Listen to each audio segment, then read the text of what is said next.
de educación. No solo el distrito capital, también la comunidad nacional en general, buscando, en todo caso, articular las funciones de la universidad con las problemáticas del conocimiento. Mi nombre es María Fernández, y les vamos a aparecer la presentación del Instituto de Estudios de Investigación Educativa de la Universidad. En nombre de IEE, queremos expresar nuestro profundo agradecimiento por su asistencia y participación en este evento, en especial a nuestros conferencistas de hoy, el profesor Alejandro Chihuahua, acompañado de Mauro Monte. Bienvenido. Durante el proceso de discusión del periodo académico 2016, como se de acuerdo con el Ministerio de 2025, la universidad encabeza la trayectoria académica ofrece para los estudiantes de semestre y las conferencias introductorias en el marco de la carrera institucional en el curso general. Como un ejercicio académico vinculante con las personas con el conocimiento, las expectativas de los estudiantes, articulado con su esfera de interés formativo. Nuevamente, bienvenido. Parte de la metodología de la sesión de trabajo, que va a culminar la presentación de los conferencistas invitados, pero que hace parte de preguntas de cada quien. El día de hoy nos acompaña el docente Cristian Alejandro Chihuahua. A continuación, sobre algunos de sus textos. Profesional en ciencias de la información, magíster en tecnología de la información para negocios, magíster en bibliotecología y ciencias de la información, y actualmente se desempeña como jefe de la unidad de bibliotecas en la Universidad Nacional. Y lo acompañará Mauro Montenegro, quien es promotor de lectura en la unidad de bibliotecas. De manera conjunta, entonces la conferencia se guiará por parte de nuestros docentes. Muchas gracias, María. Muy buenas tardes a todas y todos y bienvenidos a la Universidad Digital. Bien, somos de la biblioteca. Vamos a compartirles algo de lo que es la biblioteca, pero vamos a tener dos momentos. Un momento muy corto de 30 minutos y le daré paso a Marco, de lectura, egresado de las facultades de la Biblioteca Artística. ¿Es un deber?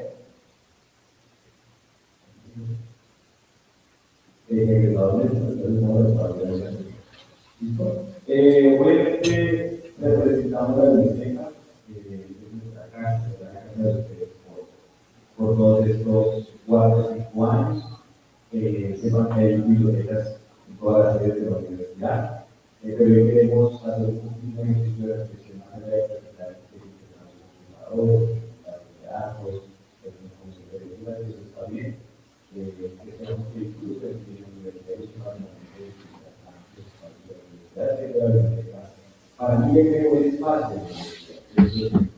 En muchas universidades las bibliotecas son los espacios primordiales de reconocimiento, de mostrar a públicos nacionales, a pares, a visitantes internacionales. Entonces, es un lugar mucho más antiguo que la universidad. Las bibliotecas tienen más de 5.000 años, las bibliotecas tienen más de 1.000 años. Entonces, es la biblioteca, una de las instituciones culturales más antiguas, longevas y aún vivas en México. Biblioteca, ¿no? Los bibliotecas de lectura de escritura, y de la relación de México, para que se nos un poquito de eso. Hagamos un ejercicio rápido. ¿Quién ha ido por lo menos una vez a una biblioteca? Es súper público. ¿Quiénes tenían bibliotecas escolares? Ustedes. ¿Y bibliotecas públicas participadas? Perfecto. Lectura. ¿Quién lee a diario antes de la necesidad? Lectura. El ejercicio de estar mal o practicar muy bien. ¿Quién lee a diario? Pero se sienta de unos chistes o como yo soy el mismo. Con textos,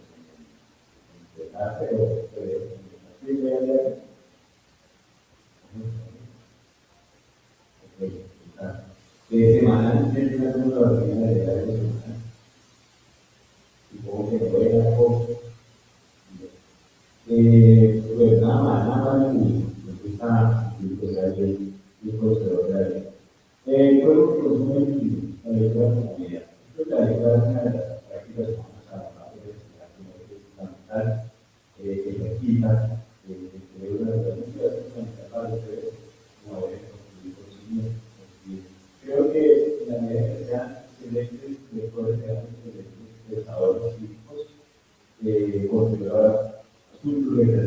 la literatura, de la literatura que dejan, pero pasa en la naturaleza, ¿no?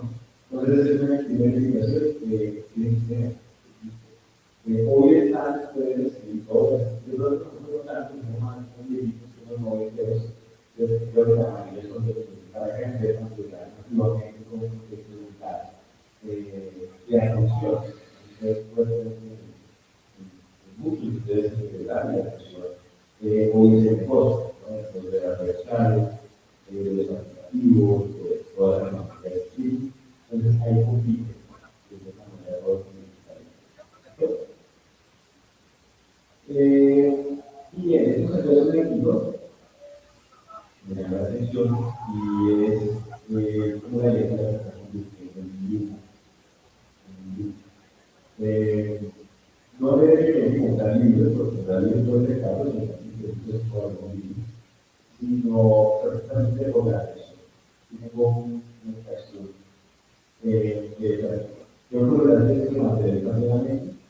Un electorado que ha la capacidad de pensar a la población privada, internacional, de Estados Unidos, o incluso asuntos históricos, o más por las sensaciones que los conocimientos y habría que ver más prácticas y poderes profesionales que trabajan. Y eso es una comunidad de poderes nacionales, lo deben ser llevados a este ya se está estudiando cómo este asunto de leer resulta secretario resulta polarizador. De cierta manera, a los demás estudios nos indica que en niveles psicológicos bajos, por ejemplo, en 1, 2, hasta 3, es mucho más fácil manipular a través de las redes sociales, porque podemos escribir desde el nivel de colonización o de reconocimiento de las características. Entonces, para cada momento dice que en los labios ¿listo? De cierta manera, estamos en una universidad que es una universidad por su naturaleza, es un espacio de todo. Es un espacio de ciencia, a ver, no estudiamos, podríamos hablar de el documento, hace un antes y un después de la ciencia. No existe ninguna de los programas de están estudiando, sino que voy a poner un documento de los conocimientos.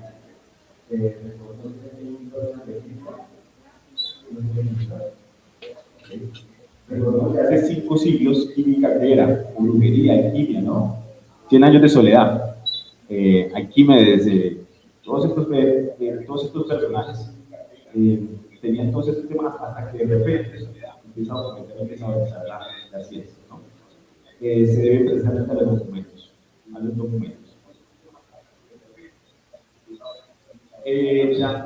Yo creo que ya todos utilizan alguna aplicación de IA generativa, ¿no? Porque hay muchas inteligencias artificiales. Aquí está, en esta auditoría está la inteligencia más importante, que es la inteligencia artesanal de ustedes, la única con la que nacimos. ¿Quiénes usan algún aplicativo de estos? ChatGPT, Gemini, levanten todos la mano, ahí sí todos. ¿Quién no ha utilizado mejor? ¿Quién ha utilizado un aplicativo para algo? Todos, sí. Y aquí hay una primera advertencia. Obviamente nosotros como bibliotecas y como voceros de bibliotecas tenemos que estar todo el tiempo advirtiendo de la información que van a ustedes a consumir y cuáles no. En este momento, y esto ocurrió el año pasado, por primera vez en la humanidad, la cantidad de artículos creados en la web, recordemos que la web viene de los 90, tiene como 30 años nomás la web, y pues antes uno, no sé Marlo si tuvo un blog en algún momento, yo tuve blog, ¿sí? Antes pues escribíamos los posts, cuando nació Facebook era mucho texto, pero en cierta manera todo el contenido que se creaba en la web era creado por personas, ¿sí? Había alguien ahí creando. Wikipedia, creo que muchos utilizaron Wikipedia, había alguien ahí agregando una cita, escribiendo, mintiendo, etcétera, pero había alguien ahí escribiendo. El año pasado, en noviembre, hace ya un año y medio, noviembre del 24, la cantidad de información creada por las IAs en la web superó la creada por los seres humanos. Yo creo que eso hace rato se superó, esa curva ya estará mucho más arriba. Pero eso quiere decir, y eso advierte mucho de las cosas que ustedes están consumiendo o informándose. Listo, tengan esa advertencia. ya mucha de la información que está creada en la web ya no es creada por seres humanos, sino por máquinas que están creando sintéticamente información y datos, ¿listo? En las imágenes está el código QR para que puedan ampliar un poco más sobre la información. Listo, un ejercicio. Creo yo que una de las características que tenemos los seres humanos es crear, inventar cosas, ¿sí?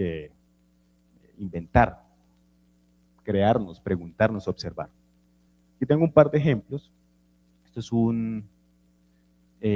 una canción que le pedí a una persona y lo hice con unos aplicativos para ilustrar quién hizo qué, quién escribió qué.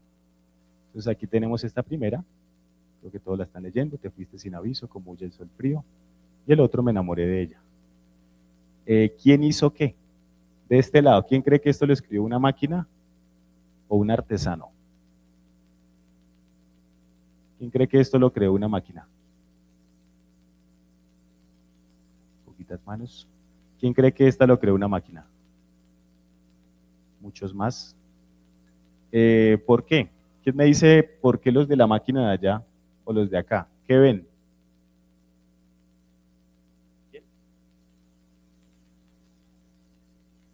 En la segunda, enamorada, ok. ¿Quién más? Hay una recurrencia de palabra.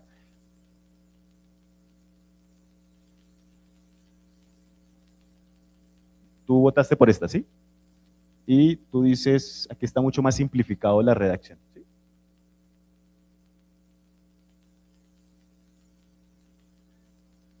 Ok, bien. ¿Quién más? ¿Qué observan? ¿Está siendo fácil o está siendo difícil?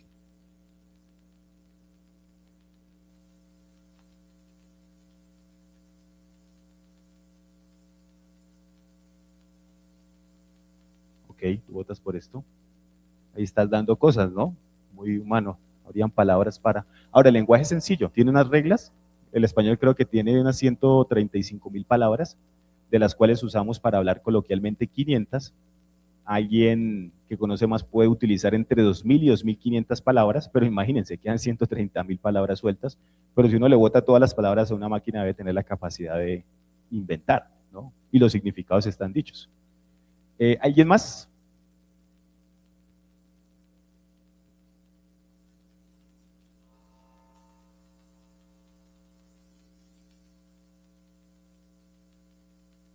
Ok, sí, eso también fue a propósito, buen detalle. Dejé como lo trajo y transcribí como la persona lo escribió en papel.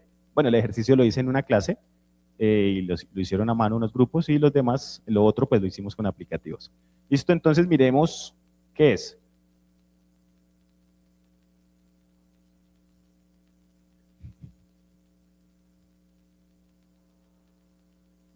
No es fácil, no es difícil. Ahora esto es un poema que tiene bastante abstracción, bueno, una canción que tiene un poco de abstracción. Pero ojo que ustedes van a estudiar y van a tener muchos textos académicos, que son aún muchos más sencillos de escribir. Tienen unas formas mucho más simples de escribir. Ya se están inventando los artículos, libros completos creados por esto, y ahí nos enfrentamos a algo que es propio de las bibliotecas y es un poco la idea de verdad, de que la información sea objetiva, que en una ciencia, en un estudio, tiene que ser así, ¿sí? Porque en el aspecto de las ciencias, la opinión queda relegada y se abre espacio a todo lo que significa la argumentación. Argumentar consiste básicamente en tener información que permita dar muchísima evidencia de las cosas. ¿Listo? Entonces, bueno, desde allá lo escribieron estudiantes y luego acá lo escribieron una ChatGPT en su momento. Bien, esto es un artículo que siempre traigo a colación, es del 2013, ya pasaron 13 años, pero este investigador, Carl Benedict Fry, es un experto en cómo las tecnologías pueden afectar las ocupaciones, ¿no? Entonces, acá hay químicos, ¿qué profesiones más hay acá? Físicos, matemáticos, ¿sí? Todas las licenciaturas. ¿Qué más tenemos acá? Archivística, comunicación social, ¿están acá? ¿Qué dice el artículo 2013? Toma 702 ocupaciones, 2013, ¿no? Y indica cuál es el porcentaje de computarización o que una tecnología pueda suplantar a un ser humano, ¿no? Yo hice aquí un ejemplo con nosotros los bibliotecarios. Por ejemplo, yo que soy profesional y estudié esto, tengo un 65% de probabilidad en el 2013. O sea, ya ahorita no estaría ni aquí hablando de dónde está cátedra. Claro, estos son estudios, han visto las noticias, ¿no? 1.000.000 de empleos desaparecerá. Uno escucha a este señor Elon Musk diciendo que no, que ya no se necesita. Las semanas pasadas escuché que en Amazon despidieron una cantidad, miles de empleados. Es una empresa que está súper automatizada, ¿no? Y viene y va todo ese tipo de cosas. Esto es un ejemplo con nosotros, ¿no? Hay algo ahí por el ladito ahí, a propósito de los químicos, aquí hay al ladito algunas cositas. Les recomiendo que revisen sus ocupaciones, dónde aspiran a verse. ¿Qué creen que son las ocupaciones menos susceptibles de hoy ser computarizadas?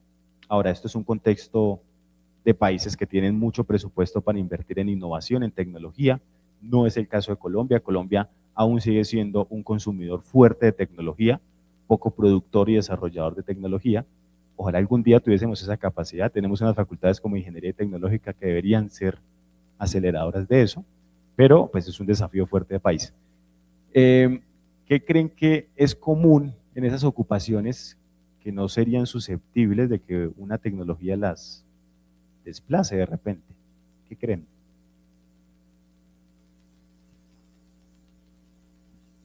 ¿Qué creen? ¿Qué es humano? Ahora, ¿tiene sentido que cosas que una máquina las haga? Sí. ¿Por qué no? ¿No, señor?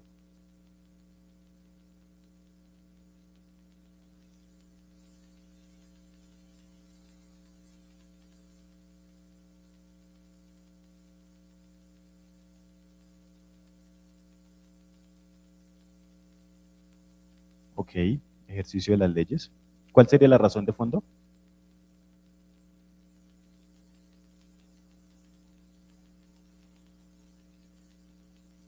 Sí, sí, eso dice el artículo. Y las ocupaciones como de ese tipo, no sé, si abogados, gente de derechos humanos, aparecen que no, muy bajo porcentaje, por debajo del 1. ¿Quién más?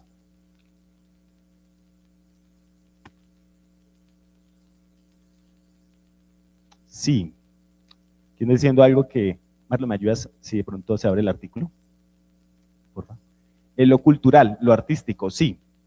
Todo lo que significa, y dijiste ahorita dance, cantar, sí, todas esas ocupaciones.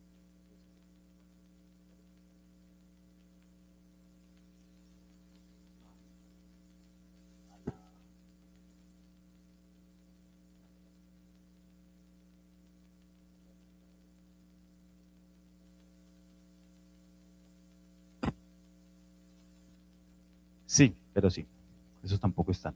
¿Quién más? ¿Qué opinan de la salud? ¿Qué opinan de los docentes que están acá? Pedagogos. Dale ahí, ya vamos allá.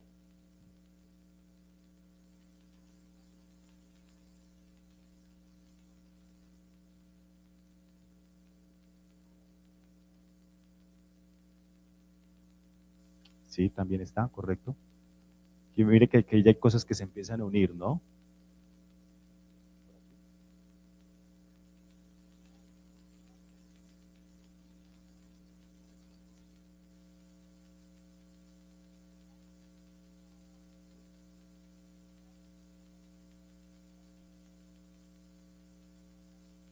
Correcto, sí. Conclusión, sí. Ah, bueno, aquí está el artículo. Vayamos a las últimas hojas. Vea las últimas. Hay una tablita.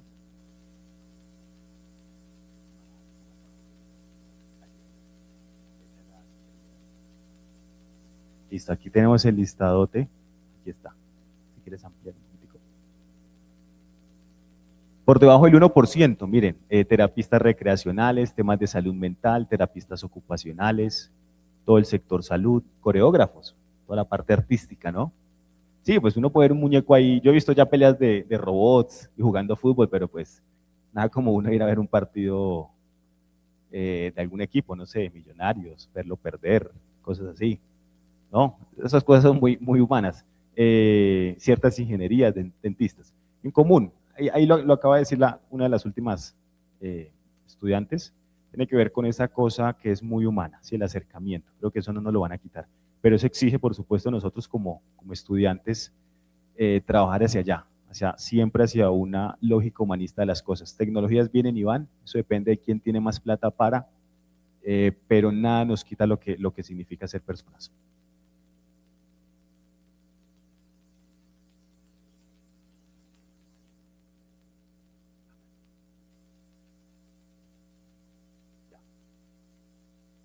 Listo, me va a pasar este par. Bueno, esto es un poco para que lo conozcan, tecnologías que se vienen, dónde está la IA, cómo leer esta gráfica. Aquí está el eje de expectativas y aquí el tiempo. Toda tecnología pasa por un pico de, un repunte de innovación, de desarrollo. Esta parte como expectativa, que es cuando de repente, es que hace unos 10 años, no sé, eso no lo escuchábamos, ¿no? De repente, y en unos 10 años de pronto la IA, y volvamos a hablar de ella, tiene un pico como de desilusión y de estabilización. Notemos que las inteligencias artificiales pues ya están entrando el pico de desilusión, ya todas las tienen, eso ya no es valor, no significa tanto y ahí están instalándose. Bien, volvamos a esto, porque pensar es un lujo, y hoy pensar es un lujo. ¿Por qué? Por toda la atención que está alrededor de los dispositivos que ustedes tienen, que nosotros tenemos. Bien, ya le voy a ir dando paso a Marlon. Pensar está dentro de nosotros, crear, buscar, incomodarnos, esto nunca va a aparecer. Esta es una cita textual, esto me llama la atención sobre la escritura. Creo que todos conocen a Sócrates, ¿sí? En el colegio uno le han hablado, conoces a ti mismo, etc. Pero aquí él temía por la escritura. Me llama la atención, no le gustaba que la gente escribiera, creía que los hacía torpes, porque pues el documento lo entorpecía a uno, ¿no? Pasa muy parecido con las tecnologías, el celular lo entorpece. Cuando yo miraba matemáticas, me tocaba con calculadora, ¿no? Hace 2 siglos pues, era papel, y hoy uno le habla a la IA y ya está todo resuelto. Y ahora eso sí funciona, ¿no? Porque pues es matemática y es precisa de cierta manera. Esto me lo paso. Sigo acá. Este es un estudio reciente, este es del año pasado, es como una segunda advertencia, sobre la utilización de estos aplicativos. Hay algo que llaman, en temas de estudios de neurociencia, de neurología, perdón, y es deuda cognitiva, que se refiere a la capacidad de respuesta que tiene el cerebro. Bueno, el cerebro tiene muchas cosas, es bastante complejo, pero como los aplicativos, en este caso, utilizaron ChatGPT para analizar cuál es la deuda cognitiva, en palabras coloquiales, como que qué tan torpes nos hace con el tiempo, así de sencillo, y lo hicieron alrededor de la escritura de ensayos, ¿no? Entonces, es una segunda advertencia, tengan cuidado, creen las cosas que van a hacer, escriban, lean, porque es muchísimo más relevante para los procesos de aprendizaje, ¿no? Los que van a estudiar licenciatura sabrán y estudiarán a fondo lo que significa todo esto y los impactos que tienen en sus cerebros.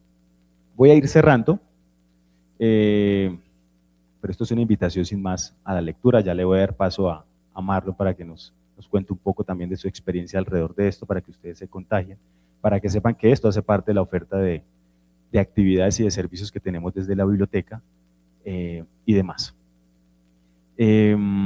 Invitarlos, por supuesto, a leer, a consumir libros, a ir a la biblioteca, bueno, consumir cine, música, es decir, todas las expresiones, a crear, por supuesto, todo lo que significa la lectura. Listo, Marlon, dejemos esto. No, tranquilo. ¿Preguntas, comentarios hasta acá? Aquí cerramos este primer momento y le doy palabra a Marlon para que nos cuente un poco.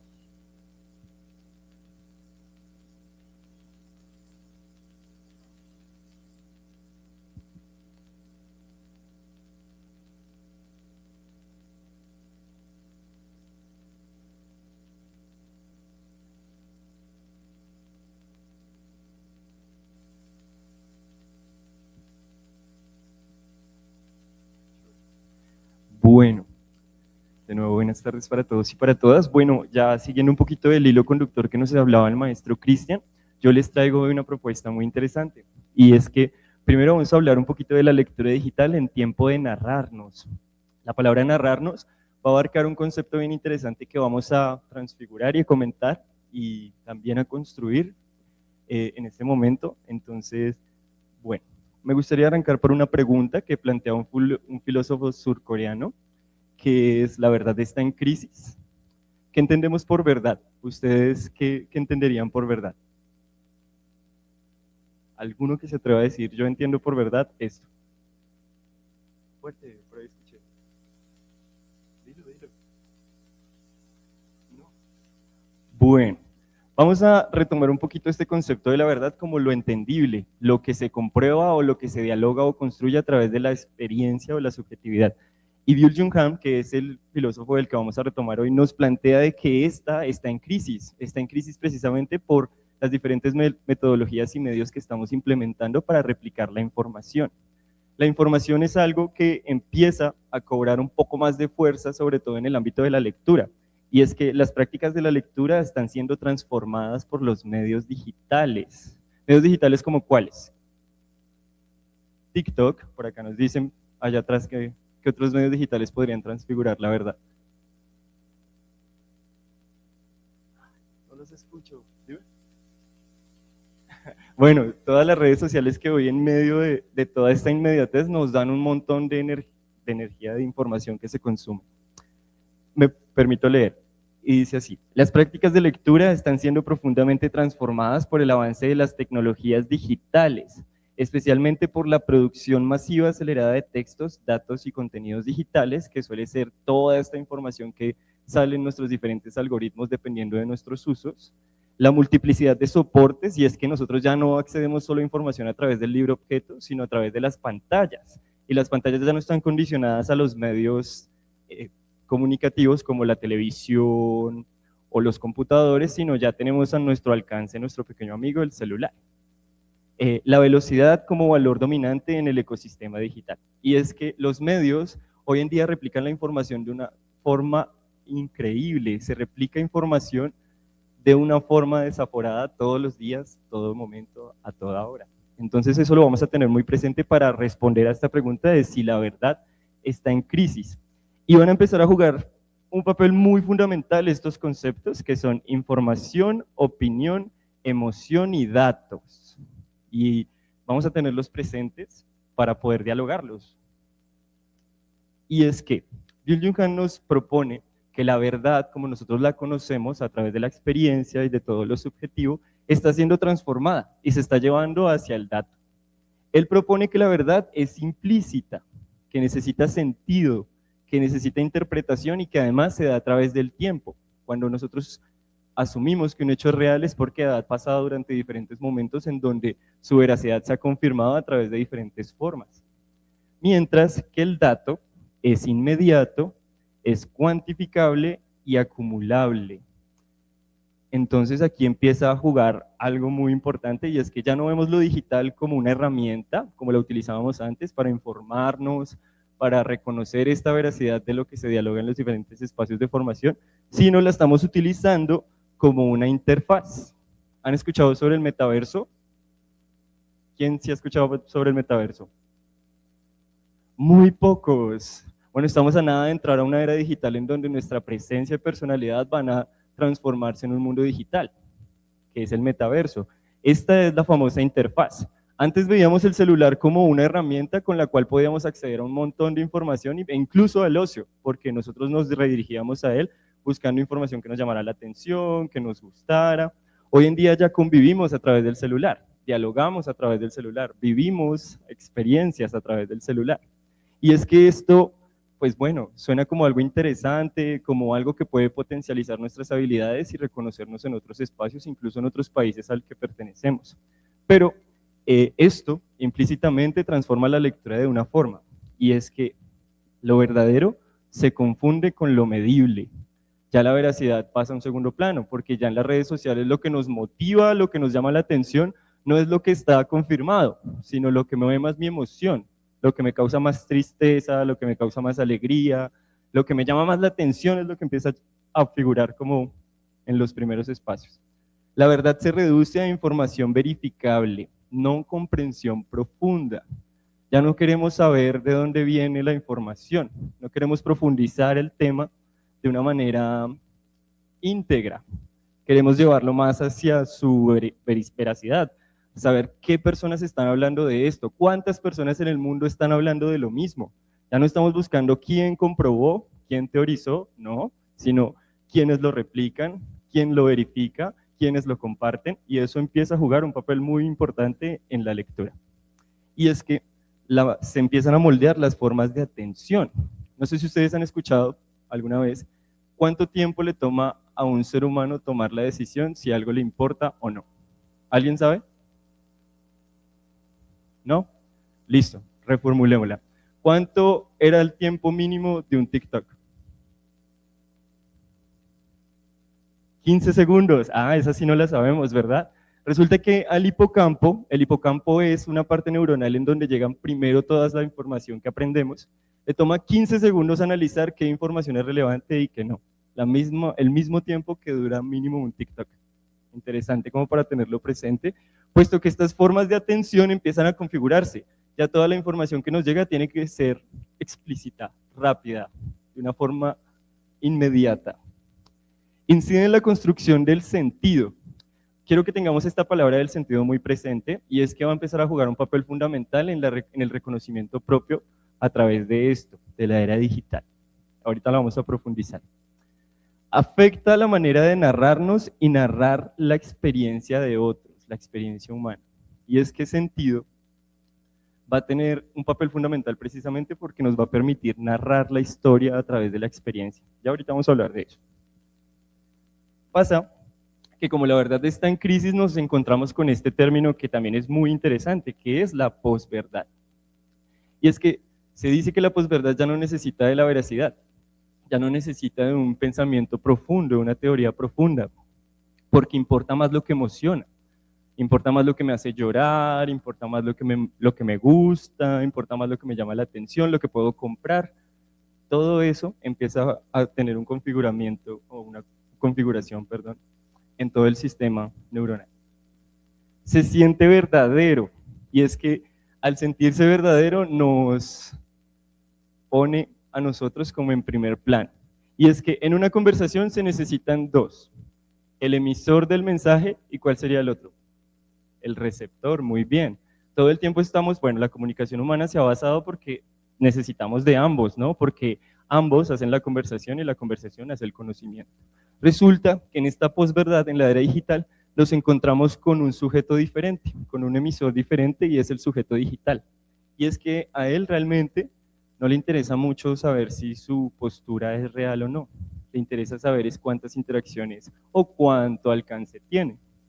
Busca la confirmación, pero no la de la verdad, no la del teórico que estudió durante muchísimo tiempo ese tema, sino busca la verdad o la confirmación de las personas que piensan similar a él. Y es que ahí los algoritmos de las redes sociales empiezan a jugar un papel importante, porque nos estamos condicionando a que las redes sociales nos muestran la confirmación que estamos buscando. Lo segundo es verse reflejado, que nos lleva a buscar pues la validación. El verse reflejado es encontrarse, analizarse, verse en lo que opina otro y seguirlo. Por eso es que nuestros algoritmos muchas veces nos muestran personas que nosotros no seguimos, pero que igual crean contenido que nosotros consumimos. Y es que desaparece esa definición del receptor. Entonces tenemos una conversación en donde solo hay un sujeto digital y desaparece el otro. En una conversación está el receptor y el emisor precisamente porque se generan opiniones, se generan conversaciones, se generan discusiones, se generan también pertinencias, pero como desaparece el otro y solo hay un emisor, pues ya no se busca confirmar, ya no es necesario verme reflejado en el otro porque puedo buscar quién piensa igual que yo, y pues ya no necesito buscar la validación porque el mismo algoritmo me va a mostrar a dónde debo llevarla. Tengamos eso presente. Y es que, ¿se acuerdan lo que les decía del sentido? El sentido viene a aparecerse como el salvavidas ante esta crisis de la digitalización a través de la lectura. Y es que el sentido nos permite dar significado a lo que vivimos, a lo que experimentamos y a lo que comprendemos. también a lo que relacionamos con nuestra vida y la vida de otros. El sentido es eso que les mueve, más allá de la validación o la búsqueda de la verdad a través de lo social o la interacción digital. Y es que la manera en la que interpretamos y valoramos la experiencia crean historias, y las historias se narran, por eso la palabra narración empieza a aparecer aquí como un eje fundamental. Y es que, ¿ustedes creen que narrar es igual a dar sentido? ¿Quién dice que sí? Levanten la mano. No voy a decir sí o sí. ¿Quién dice que sí? ¿Quién dice que no? Y es que, bueno, estamos en la mitad. Y es que no necesariamente narrar nos da sentido, pero narrar permite identificar el sentido del otro. Ya les voy a explicar por qué. Y es que la narrativa es una de las principales formas de construir sentido. No necesariamente nos da el sentido para evidenciarlo, pero sí permite que las personas puedan entrar en diálogo con él y permitan reconocerlo a través de su punto de enunciación. Un ejemplo claro que podemos tener es como muchos de nosotros vamos a narrar nuestra historia como estudiantes de la Universidad Distrital Francisco José de Caldas, pero el sentido de la universidad es la democratización del conocimiento, ¿no? Y nosotros estamos aquí precisamente por eso. Dos elementos que hacen parte de una misma historia, pero uno trasciende buscando una verdad o buscando un sentido, un horizonte, y el otro es subjetivo, es propio. Tengámoslo ahí. Porque bueno, esto suena como un poquito crítico, ¿no? Como una crisis de, entonces la verdad sí se está perdiendo de cierta forma. Sí estamos sometidos a la digitalización, entre comillas, sí estamos perdiendo el uso de la humanidad a través de los medios electrónicos y digitales. Y es que no. Resulta que los diferentes espacios, como las bibliotecas, sean comunitarias, sean institucionales, sean espacios alternativos, o sean públicas o demás, existen diferentes métodos que podemos utilizar para narrarnos, y el narrar crea sentido, y el sentido libera verdad. De esta forma, les voy a presentar esta experiencia de mediación y promoción de lectura que se lleva a cabo en 3 localidades de Bogotá, en la localidad de La Candelaria, la localidad Santa Fe y la localidad de Los Mártires. Se llama Entre Muros, Escrituras Vivas de las Fachadas de La Candelaria. Y es aquí donde vamos a retomar algo bien chévere, que es el ejercicio de práctica artística a través del graffiti, como ese texto que habla de un discurso, como esa verdad que habla de un sentido, como para que nos vayamos entendiendo. Y lo vamos a hacer a través de esta metodología. ¿Alguien sabe qué es un fanzine? Antes de leerlo, levante la mano. Bien. ¿Y alguien sabe qué es literatura epistolar? Bien, vamos a definir ambos. Fanzine es una publicación independiente autogestionada que generalmente de forma artesanal se discuten ideas y se reformulan, se publican y se llevan a los diferentes espacios de una forma gratuita. Es una forma de editarse muy tradicional, muy artesanal. Es una forma de llevar las letras que narramos o que construimos a través de la interacción social.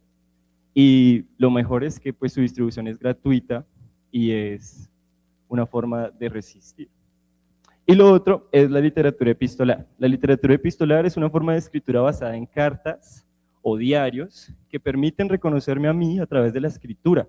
Normalmente cuando uno escribe unas cartas o escribe una carta, la dirige hacia una persona, pero también desde lo que uno siente o lo que uno quiere comentar, ¿no? Pero también cuando creamos un diario, la experiencia subjetiva toma un papel fundamental y se convierte en la intención que tenemos al escribir. Si yo junto estas, pues me dan un ejercicio de mediación y promoción de lectura, ¿no? Digamos un taller que tenga como intención la elaboración de un fanzine a través de la literatura epistolar. O sea, voy a hacer un fanzine a través de cartas.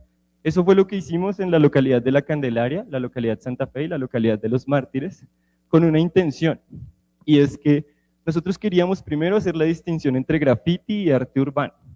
El graffiti lo queremos tomar como el texto, como el texto que narra la persona, como esa manera en la que la persona se enuncia a través de su punto de vista, y el arte urbano como la verdad, como eso que lo encasilla, como eso que me permite entenderlo más desde un sentido teórico.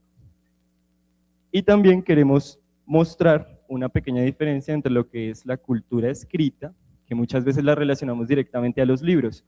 Resulta que la cultura escrita no está solo presente en el libro objeto.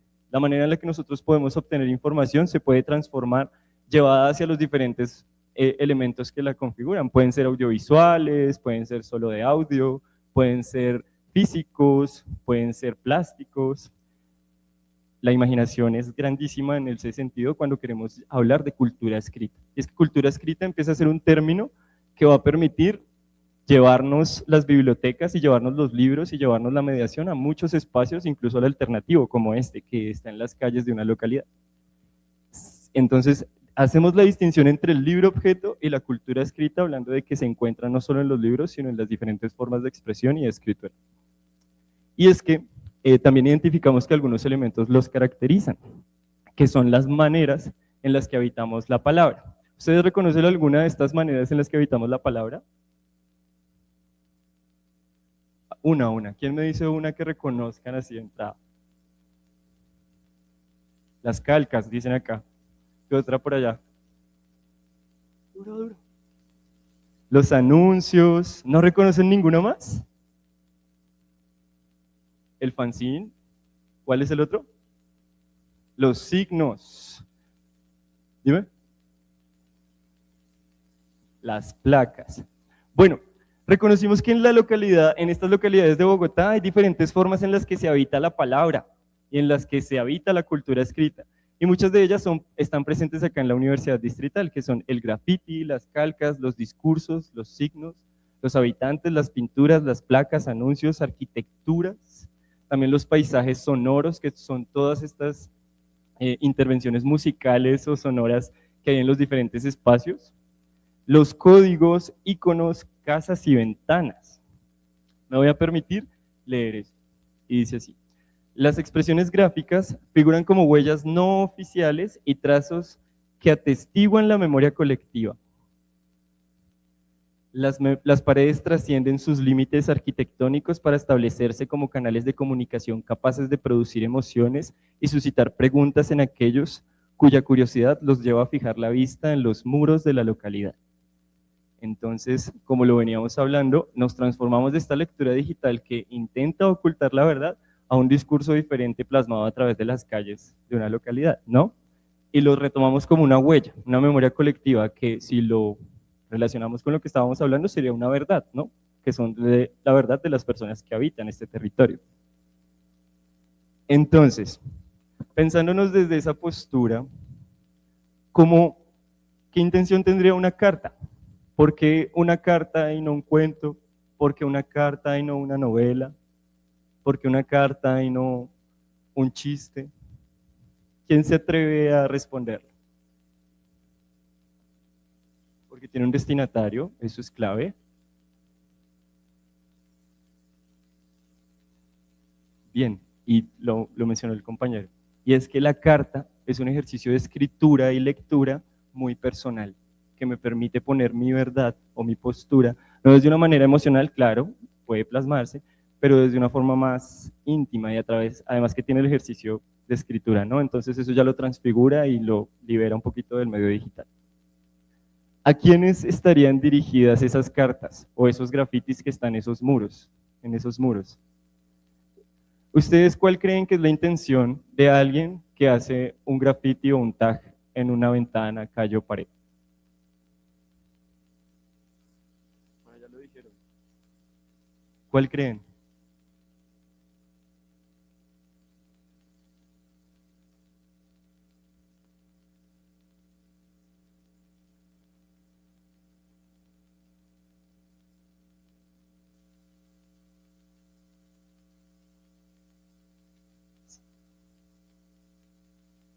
Listo, esa es la definición y es precisamente la pertinencia de por qué dirigirlas, porque unas cartas, y es que, como ustedes lo mencionan, tiene un receptor, un emisor, es una forma personal, pero también da la información a un libre albedrío. Y si la combinamos con el fanzine, que es autopublicado, que es autogestionado, pero también autoliberado, autopuesto en circulación, pues entonces estamos replicando una forma de una verdad a través de un ejercicio de escritura que es comunitario. Otro elemento que nosotros utilizamos para la creación de este fanzine fue los soportes arquitectónicos, y es que en las diferentes calles de las diferentes localidades de Bogotá nos encontramos diferentes formas arquitectónicas.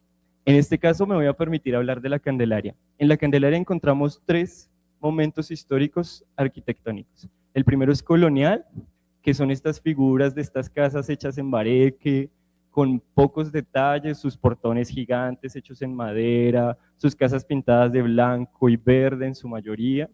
El segundo es un republicano, que ya empiezan a figurar otras metodologías arquitectónicas donde se combina el metal, las barandas, con las formas de adornar los diferentes balcones, ventanas y demás. Y finalmente llegamos a la arquitectura moderna y contemporánea, donde ya se pone en juego lo colonial, lo republicano, mezclado con la realidad bogotana. Ladrillo rojo, cemento, ventanas grandes para aprovechar la luz, puertas grandes para entrar el carro y la moto y demás. Estos tres elementos que nosotros hablamos, o bueno, estas cuatro posturas arquitectónicas, nos cuentan algo muy chévere, y es que la intención de plasmar un texto a través de estas calles tienen tres dimensiones que juegan un papel fundamental en el reconocimiento de ellas. La primera es la dimensión pedagógica, y es que en un taller de fanzine, donde se va a hablar de graffiti, es increíble para poder formar personas que quieren empezar en este mundo de la edición comunitaria. Lo segundo es que es una dimensión artística cultural, donde una postura, una expresión, una forma plástica o gráfica empieza a circular. Y la tercera es una dimensión política, y es que muchas de las ilustraciones, íconos o formas que nos encontramos en esta forma de narrar, pues tienen una intención secundaria, y es hablar de una postura personal, ¿no? Entonces, ¿cómo utilizamos este ejercicio que se desliga un poquito de la lectura digital como una metodología de mediación de lectura? Aquí ya tenemos un poquito la respuesta, y es que simplemente es el pretexto. Nosotros utilizamos el fanzine, los grafitis, las fachadas de las diferentes localidades como el pretexto para empezar a hablar de lo que se escribe, de lo que se debería comentar y de lo que se debería poner a replicar en los diferentes espacios de formación. Entonces, por eso pusimos la escritura creativa de las literaturas o narrativas epistolares como pretexto de evocación, para que también, pues primero, se hiciera esta distinción entre texto y discurso, entendiendo el texto como el soporte de la manifestación y el discurso como el horizonte de expectativa.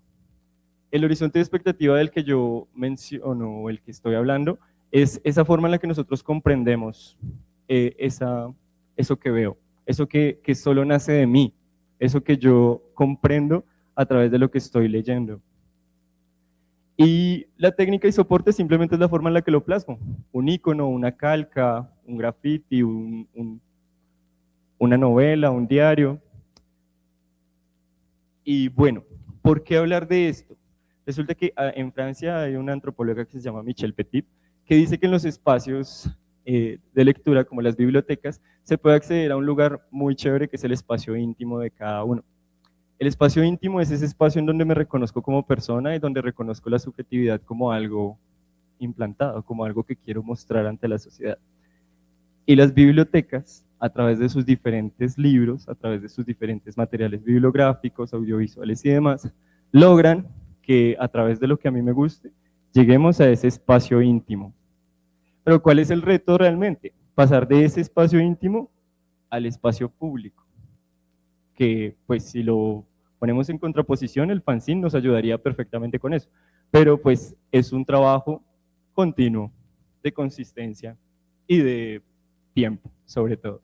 ¿Y se acuerdan que era lo que necesitaba el sentido para poder posicionarse ante la verdad? Narrarnos a través del tiempo. Tiempo, era la respuesta. Pues nada, ya para contextualizarlos un poco, esto nos permitió entender las localidades de Bogotá de una forma, y es que primero, las diferentes calles, las diferentes fachadas, las diferentes ventanas que habitan en estas localidades son sistemas de escritura. Hay cultura escrita en medio de ellos, esa cultura escrita está mediada a través de un espacio íntimo. La reinterpretación de quien lo camina o quien lo lee, la posibilidad de dialogar, de reconocer, de confrontar y de encontrar al otro, que era lo que habíamos dicho que desaparecía con esta lectura digital. Y por último, la construcción del relato. Pero la construcción de un relato retoma tiempo, retoma experiencia, retoma diferentes escenarios. Entonces, el relato sería esta forma de narrar la verdad, de una u otra forma. Y pues bueno, esa sería la presentación. No sé si alguien tiene alguna pregunta respecto al tema o le gustaría profundizar en algo que se mencionó. ¿Algo les llamó la atención? Bueno, yo les voy a contar también algo, y es que nosotros, a través de la unidad de biblioteca, en las bibliotecas de las diferentes facultades, de todas las facultades de la universidad, este año tenemos la intención de crear un club de lectura. Un club de lectura es un escenario de diálogo, conversación, confrontación, discusión y demás, con diferentes herramientas y diferentes propósitos y metodologías. Unas de ellas pueden ser estas, que son las diferentes prácticas artísticas que habitan en la universidad. Nosotros estamos hoy en una de las facultades con más murales de toda la universidad. Muchos de estos murales tienen estas dimensiones que yo les mencionaba.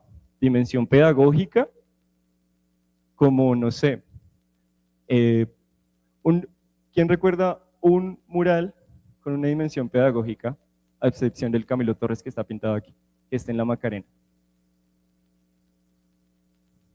Pablo Freire por ahí pintado, ¿no saben dónde? Bueno, los invito a reconocerlos en la Plaza América Latina. Dimensión artística cultural, digamos, ustedes ven aquí en la entrada frente al Che Guevara tres escenarios pintados a través de una técnica que es el stencil. Una son los hermanos San Juan, que es como las personas homenajeadas con el nombre de este auditorio. Las otras son dos chicas y tres chicos, que también los invito a reconocer cuáles son las historias de esas personas, como Beatriz Pinzón o Coco. Digamos, la intención de este lugar es que ustedes se empiecen a investigar a través de esos discursos que están enunciados en el espacio de formación.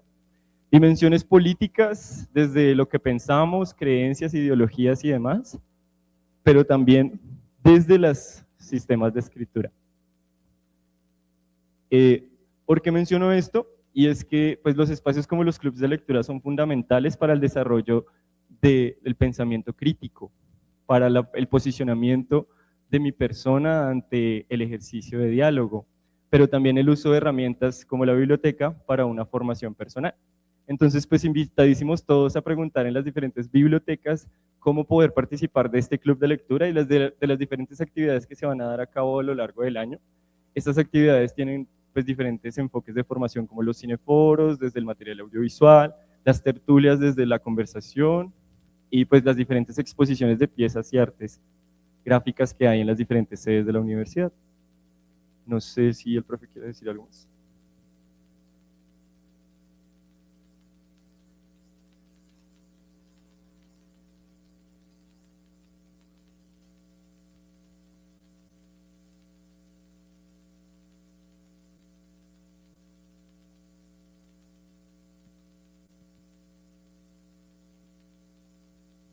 Bueno, vamos a cerrar con esto. Creo que están pasando la asistencia, ¿cierto?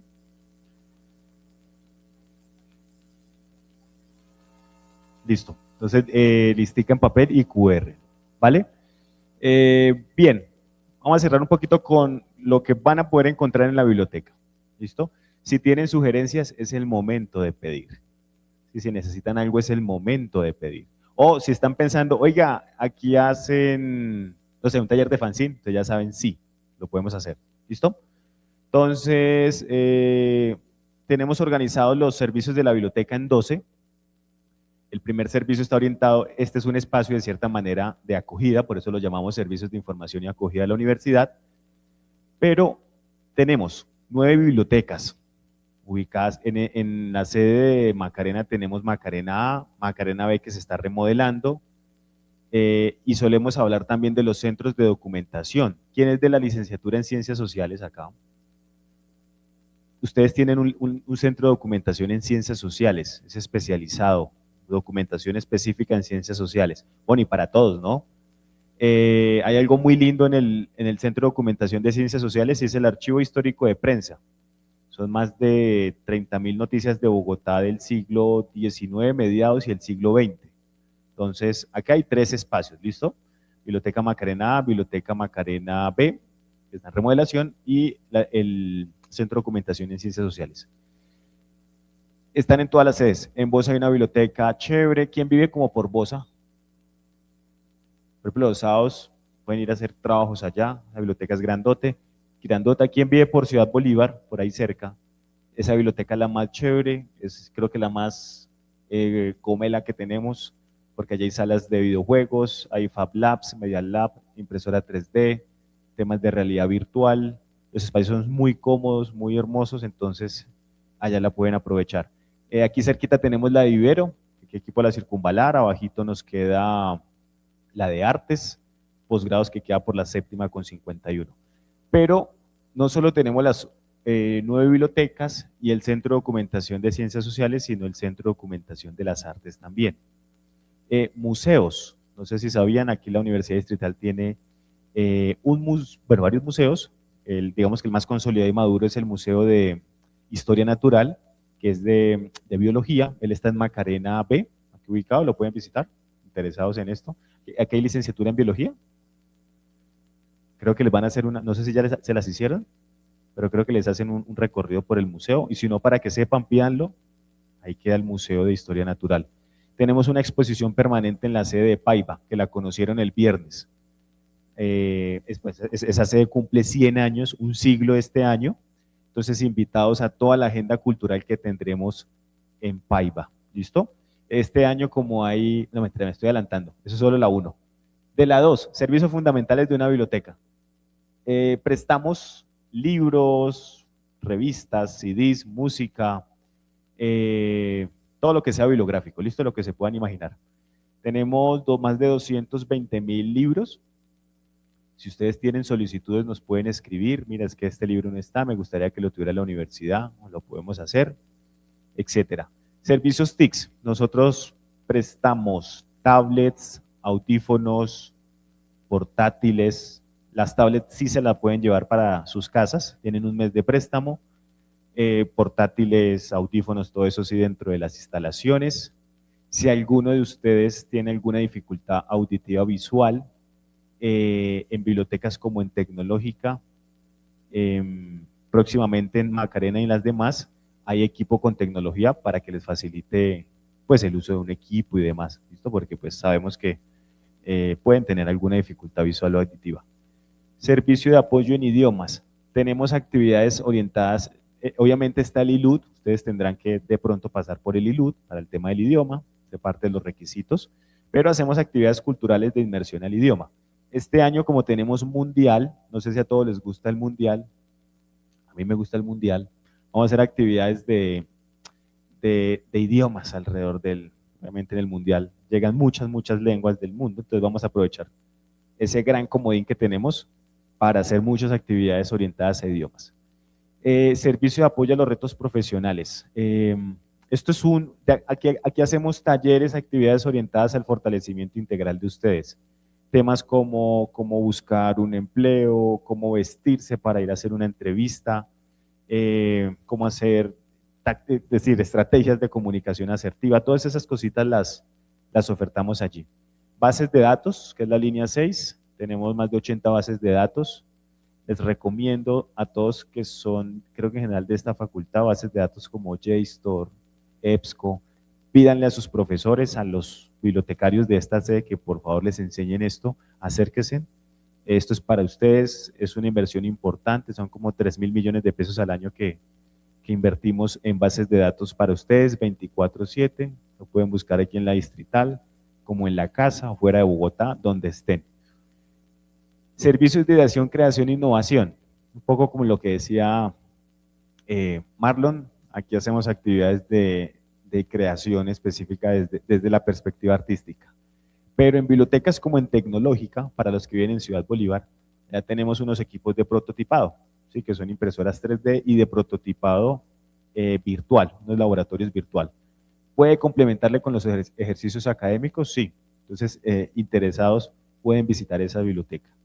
Creación de elaboración de contenido multimedia, aquí los podemos asesorar en uso de herramientas, todas estas herramientas que tenemos, uso de IA, temas de podcast, ¿qué más hemos hecho ahí? Póster académicos, todo ese tipo de cositas los asesoramos y los acompañamos. Una de nuestras líneas más hermosas que es gestión cultural y proyección social, exposiciones de arte, conciertos, vamos a tener cine, invitados, así como Vamos a tener cinecito en Paiva, administramos los auditores de Paiva y de Bosa, entonces para que estén atentos a las redes y a la información que enviaremos por correo.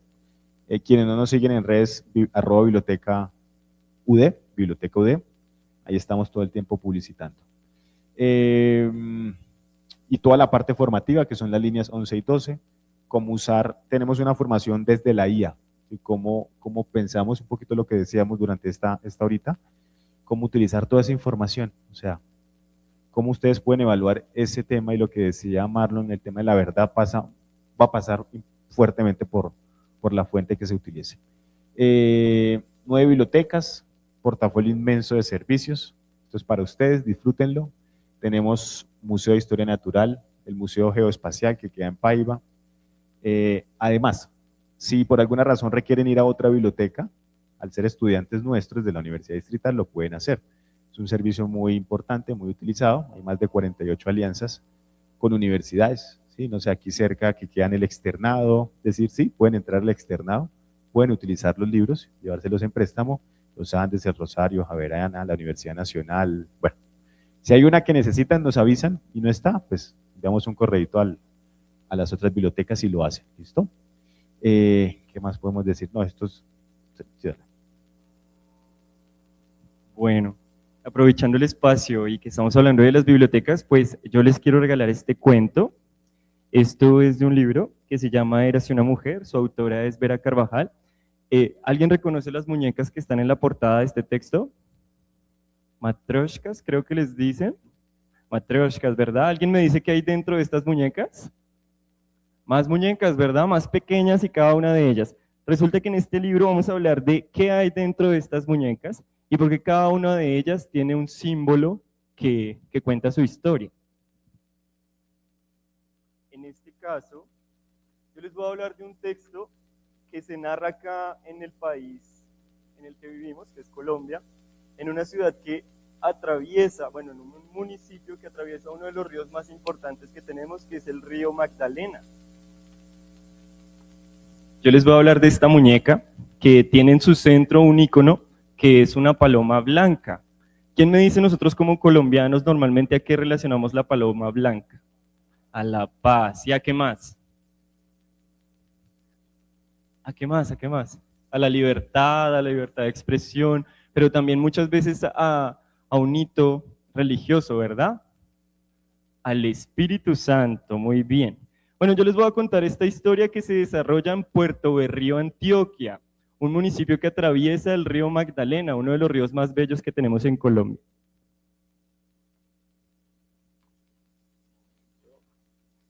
Y esta historia dice así, se llama Los muertos de ella. Érase una vez una mujer que tenía el corazón de paloma. La mujer que érase una vez había nacido en una tierra vestida de traje verde a las orillas de un gran río, el río Magdalena. En las noches de su niñez, el río era un lugar en el que aún se podía escuchar el maternal canto de los manatíes. Pero un mal día, ese canto se volvió silencio, y tras el silencio llegaron las balas. Mamá, mamá, mamá, ¿será una fiesta? ¿Es pólvora o son balas?, preguntaba la niña. Calla y duerme mi vida, contestaba su madre al fondo. Con el tiempo, 1000 guerras sucesivas pasaron por la puerta de la mujer que érase una vez. Tantas fueron que la mujer perdió la cuenta, todas las noches, todos los días y a toda hora. Luego, perdió la razón cuando una de esas noches le arrancó de su mano como un huracán a su marido. Dicen que han encontrado un muerto que bajaba por el río, comadrita, le dijeron al fondo. Le dijo una vecina que tocaba fuerte su puerta. Lo tienen en la plaza. ¿No será ese su marido?, preguntaba. La mujer que érase una vez se miró de arriba abajo, se alistó, se vistió y salió. En la plaza encontraron a una muchedumbre alrededor de un muerto. ¿Alguien sabe qué es muchedumbre? Una multitud, ¿verdad? Una multitud de gente que se caracteriza por estar, ¿qué? Desorganizados, están hablando todos al tiempo, están señalándose todos al tiempo cuando hablamos de muchedumbre. En la plaza encontraron a una muchedumbre alrededor del muerto. La mujer que érase una vez se llenó de valentía e indagó con sus ojos el cuerpo inerte, pero no encontró jirón de piel, pelo o camisa conocida. Definitivamente no era él. Un militar se acercó a la muchedumbre y dijo: ¿este muerto es de alguien? Pero solo respondió el silencio. Nadie hablaba. Cabo, llévelo a la fosa común, que ese no es de nadie, ordenó el militar. Ese muerto es mío, dijo muy pasito y muy quedadita la mujer que era hace una vez. ¿Cómo dice, señora?, preguntó el militar. Ese muerto es mío, dijo en voz alta la mujer que era hace una vez y lo repitió hasta que la voz le salió en grito. Si es suyo, ¿cómo se llama?, preguntó el militar incrédulo. Esteban, así se llamaba, gritó una mujer al fondo que se acercaba a la vecina. Sí, es Esteban. Él era pescador, todos comíamos de su mano, gritaba otra que se acercaba a lo lejos. Entonces, si es de ustedes, entiérrenlo, dijo el militar. Y así hicieron las mujeres junto a otras que se les fueron uniendo lentamente. Y sin importar bando, procedencia o pasado, le lavaron, le vistieron, le nombraron y le parieron de nuevo. Le bautizaron e inventaron una historia feliz y una muerte noble con nombre y epitafio. ¿Alguien sabe qué es un epitafio? Lo que se le pone a las tumbas, que suele contar cosas buenas que hacemos en vida, ¿verdad? Entonces inventaron un final digno con nombre y epitafio para cada uno de estos muertos que bajaban del río. Cada día la historia comenzaba de nuevo. ¿Este muerto es de alguien? Pero en lugar del silencio contestaban más y más voces de mujeres que reclamaban el muerto como si fuera de ellas. Moisés, este es Moisés, es nuestro. Sembraba los mejores plátanos, decían.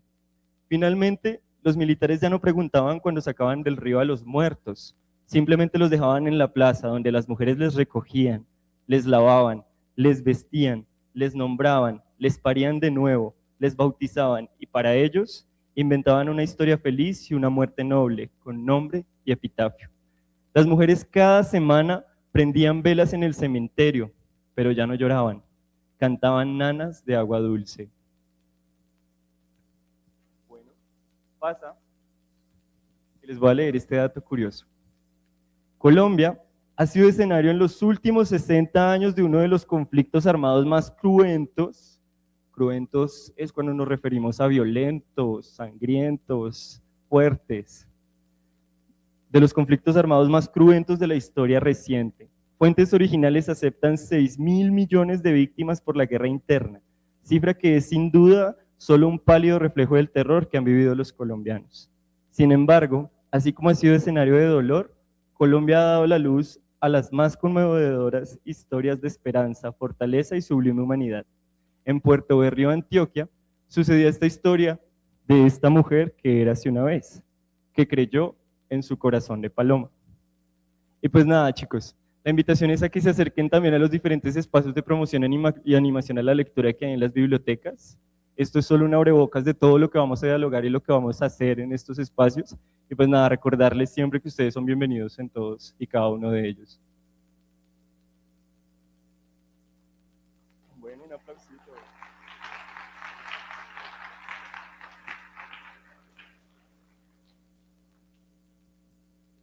¿Alguno tiene preguntas que le quiera hacer a la unidad de biblioteca en este momento? Allá arriba tienen una pregunta.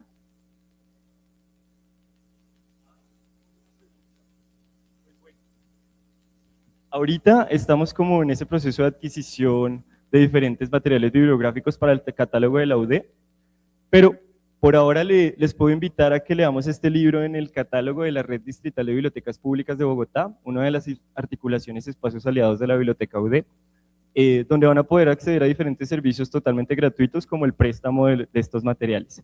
Este libro se llama La mujer que era hace una vez, de Vera Carvajal, por si quieren anotarlo. No solo tiene historias de aquí de Colombia, tiene historias de todo el mundo contando las diferentes hazañas que han vivido las mujeres en este caso. ¿Alguna otra pregunta?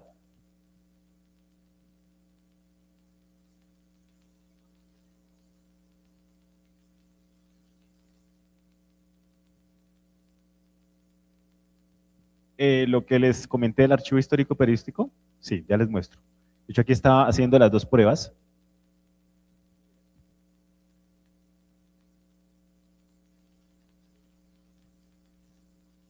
Eras una mujer, no está como tal. Igual, proceso de adquisición, y si no recuerden que cualquiera de las bibliotecas que las pueda tener, se puede hacer el préstamo interbibliotecario sin problema. El archivo histórico periodístico se puede consultar físicamente en el sedoso o digitalmente en el repositorio institucional. Entonces, si es digital, página de la biblioteca, bibliotecas.distrital.edu.co, repositorio. Aquí va, para que sepan, aquí va a estar alojado en su momento cuando se vayan a graduar el trabajo de grado de ustedes. Colecciones especiales y patrimoniales. Facultad de Ciencias y Educación. Y aquí está el archivo histórico periodístico de prensa. 7.628 imágenes, ¿listo? Muy, muy útil, esto es una locura. Es noticias de cualquier índole de Bogotá, más de 20 periódicos de mediados del siglo XIX y XX.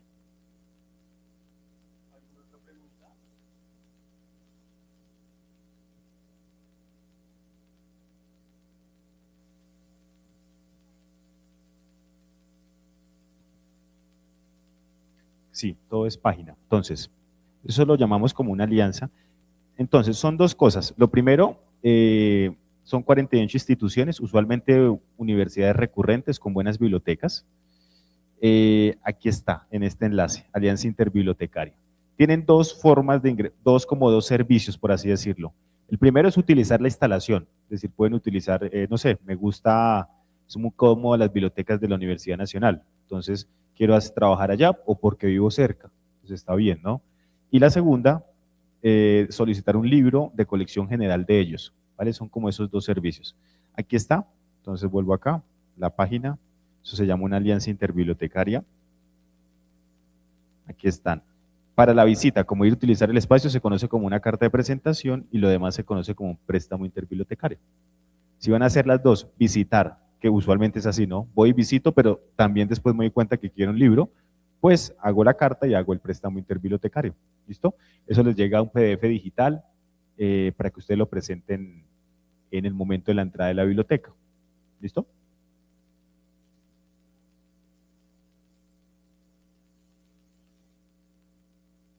¿Lo del archivo histórico sería lo mismo? Bueno, entonces, tienen ustedes, obviamente una biblioteca tiene muchos sistemas, tienen el buscador principal, que es este cajoncito, ahí trae todo lo digital y las colecciones impresas. Si en el caso de que uno sabe que un libro es impreso porque lo vio o porque quiere que así sea, aquí pinchan y buscan el libro impreso, les abre otro enlace, ¿listo? Para el caso de lo del archivo histórico y periodístico de prensa, está en el Centro de Documentación de Ciencias Sociales, eso queda dentro de la biblioteca. No sé si ya conocen la ubicación de la biblioteca, Macarena, aquí, ¿sí?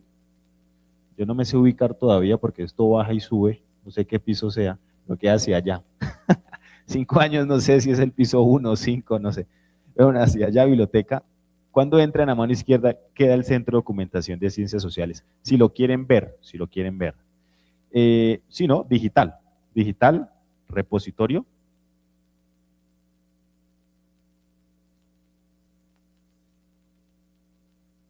Y aquí pueden ver toda la colección, colecciones especiales y patrimoniales, está por la facultad. Y aquí está, archivo histórico periodístico de prensa. Más o menos así se ve.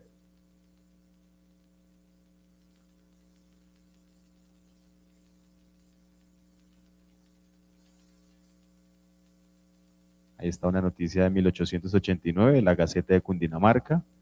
Dice, plan de estudio de los alumnos becados por el gobierno en el Colegio de la Merced. Hay chismes de Bogotá, es una cosa hermosa. Muy funcional esta fuente para estudios sociales, naturalmente, ¿no? Pero bueno, esto es noticias de Bogotá y de todo. A un ingeniero le puede servir para mirar cómo era tal cosa, bueno, a un biólogo noticias sobre aspectos de índole de la biología, etc. Ah, no, se estaba poniendo el saco.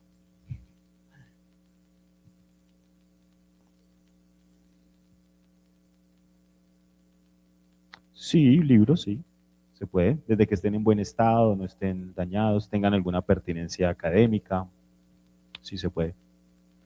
Eso usualmente le informan al encargado de biblioteca, tenemos un informático de donación, pero es válido, por supuesto. Muy posible que hagamos como intercambios en su momento, ¿sí?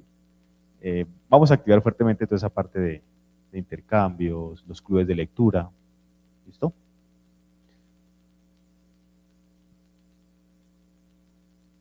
Clubes de lectura, Marlon. Tenemos la reunión del club de lectura para la próxima semana, informarles de qué manera vamos a empezar. Es muy importante tener en cuenta que se pueden acercar a cualquier biblioteca a partir de la próxima semana. Este año el club de lectura va a tener como eje fundamental o eje temático memoria y conflicto armado. Vamos a trabajarlo de la mano con el Centro Nacional de Memoria Histórica. Entonces, pues nada, bienvenidísimos. Yo creo que va a haber publicaciones a través del Instagram. Si no nos siguen en el Instagram, háganlo en este momento, es @bibloud. Ahí también van a encontrar diferente información a través de los clubes de lectura y también pues de las diferentes actividades que se van a llevar a cabo este año. ¿Alguna otra pregunta? ¿Listo? Bueno, agradecerles a todos por su asistencia el día de hoy, al profesor Cristian y a nuestro compañero Marlon por la información brindada. Esperamos que este espacio pues haya sido de su agrado. Están circulando las asistencias, está circulando el código QR y una lista física. Por favor, diligencien los dos, el digital y el físico. Si no han llenado el físico antes de salir, pueden dirigirse con alguno de los apoyos que son los que tienen la identificación. Muchas gracias.